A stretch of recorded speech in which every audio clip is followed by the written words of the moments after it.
Hey, welcome back. This is April 30th, 2016. My name is Matt Ditsworth, and you are part of our course on Think and Grow Rich, the book that's going to help everybody and figure out what to do with their lives and how to get what they want out of it. All right.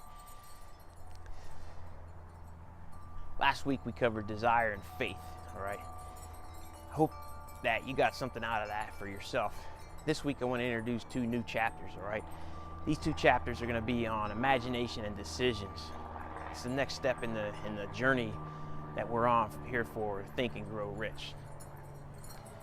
Now, think of imagination, all right? Think of how you use your imagination. What do you use your imagination for?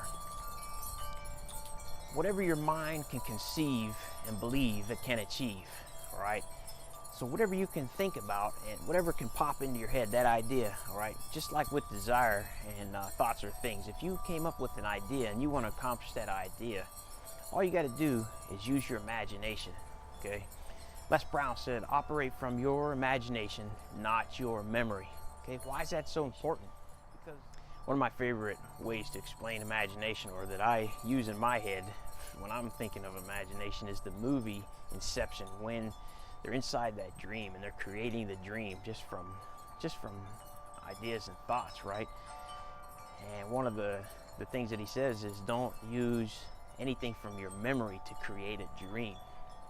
All right, think about that. Just like Les Brown said, operate from your imagination, not your memory, okay?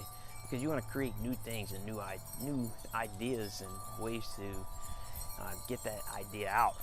If you could use old patterns, you wouldn't need this book, all right? You wouldn't need to go through any kind of course, because you would already be where you want to be if your patterns have led up to where you want to be today. Think about the imagination as the workshop of the mind.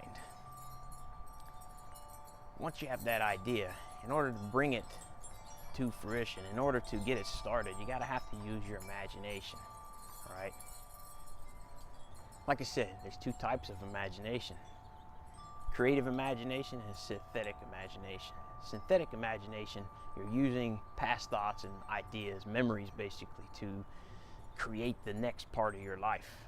Okay, and like we said before, that could work for you, but chances are, if you already had the thought patterns that you wanted, you wouldn't be watching this video and trying to do something different with your life. So you're probably gonna have to come up with some new ideas. That's creative imagination. You're gonna have to come up with ideas that you've never thought of. Maybe even ideas you thought of that you put away because you didn't think it would work.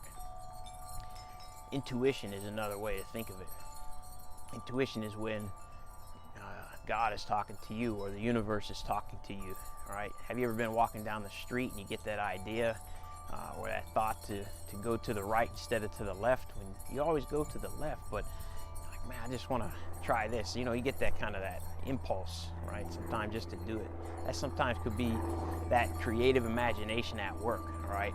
Something leading you down a different path.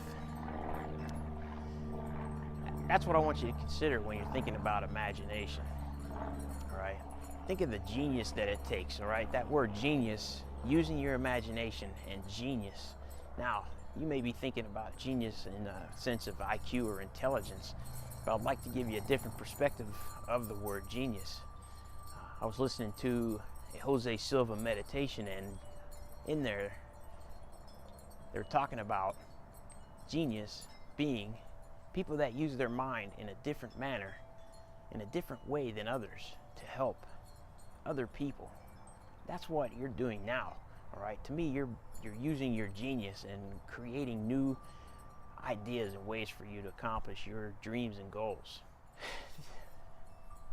Think about your imagination in this way too, all right? Here's a kind of a good way that I think about synthetic imagination. I used to be a security guard in a house. And at night, during that house, I had to walk around and make sure that the whole house was secure. This house was so big that it took me about 30 minutes to walk from my post all the way around. This is the inside of the house now. It took me about 30 minutes to hit every room. This was a big place in Aspen, Colorado. huge windows, huge rooms, all right?